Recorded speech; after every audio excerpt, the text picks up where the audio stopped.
আমার হাজবেন্ড দর্শন করছে আর আমি তার হাত পায়ে ধরে রাখছি। এটা কি কখনো সম্ভব? ওরা মামলাটা এত সুন্দর করে সাজাইছে, যেভাবে আমার হাজবেন্ডকে ফাঁসানো যায়।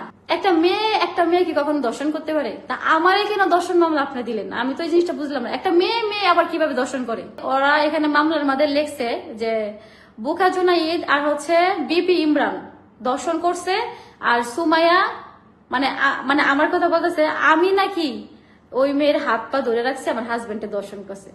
এইটা কেমন কথা? এটা কি কখনো সম্ভব? আমার হাজবেন্ড দর্শন করছে আর আমি তার হাত পায়ে ধরে রাখছি, এটা কিভাবে সম্ভব? আমি তো এই জিনিসটা আমি মানে বলতে আমার লজ্জা লাগতেছে, এটা কিভাবে সম্ভব আপনারা বলেন? ওরা মামলাটা এত সুন্দর করে সাজাইছে, যেভাবে আমার হাজবেন্ডকে ফাঁসানো যায় এইভাবে ওরা সাজাইছে। আর আমার মন মানসিকতা ওইরকম নাই। আমার যে মন মানে আমি যে কথা বলবো লাইভে আইসা বা একটা ভিডিও করব আমি আমার হাজবেন্ডের বিষয়ে, আমার মন মানসিকতা এরকম নাই। আমি 3 রাত ধরে ঘুমাই না, 3 রাত ধরে ঘুমাই না, ঠিক মতন খাওয়া দাওয়া করতেছি না। মানে আমার চেহারা দেখলে বুঝতে পারবেন যে আমি কতটুক এলোমেলো অবস্থায় আছি, আমি কতটুক কষ্ট চাপা নিয়ে আমি আছি। ওর মা আর প্রিয়া কি করছে, আমরা যখন ওদেরকে বলতেছি যে এইগুলা কেন করছো, তুমি জানতেছো যে আমি তার বউ বা আমার একটা 5 বছরের একটা পুত্র সন্তান আছে, জানা সত্ত্বেও তুমি কেন আমার হাজবেন্ডের সাথে কথা বলবা? এটা কি আমার বলার অধিকার নাই?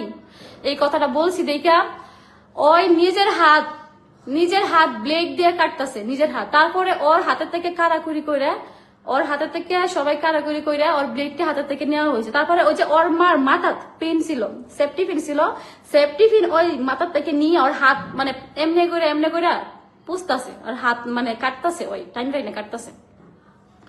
যখন হাত কাটতাছে তখন কিন্তু আমরা সবাই ওরে ফিরাইতাছি, কেউ ভিডিও করতে পারছি না, সবাই ফিরাইতাছি। আর কিছু ভিডিও আমরা করছি, যখন ও হাত কাটতেছে তখন কি আমরা ভিডিও করতে পারবো? তখন তো মানুষের বাঁচানো উচিত। আমরা কিভাবে ভিডিও করি তখন বলেন?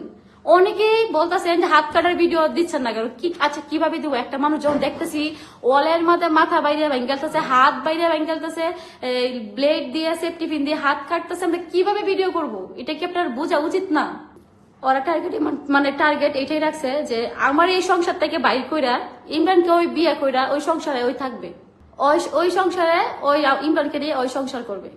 কিন্তু ওইটা আমার জন্য পারে নাই, কারণ আমি ওর আমুর গেছি বিচার দিছি, বিচার দেওয়ার পরে একটা বিশৃঙ্খলা লাইগা গেছে লাইগা যাওয়ার পরে তো ইমরান ও চেতাচেতি করতেছে যে আমার বাসায় এসে আপনি এই মানে সুমাইয়ের অপমান কিভাবে করেন? আমার বলে আমার তাপ ফ্রাইবো, আমার চলে ধরে মারা উচিত, তাপ ফানি উচিত।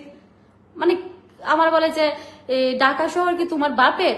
আমি বলছি শুনেন আন্টি, আপনারা নেত্রকোনা যাই করছেন না করছেন, নেত্রকোনা আপনাদের অনেক রেকর্ড আছে, অনেক যা করছেন আন্টি। ঢাকা এইসব কইরেন না, ঢাকা কি তোমার বাপের? আমি কি বলছি আমার বাপের?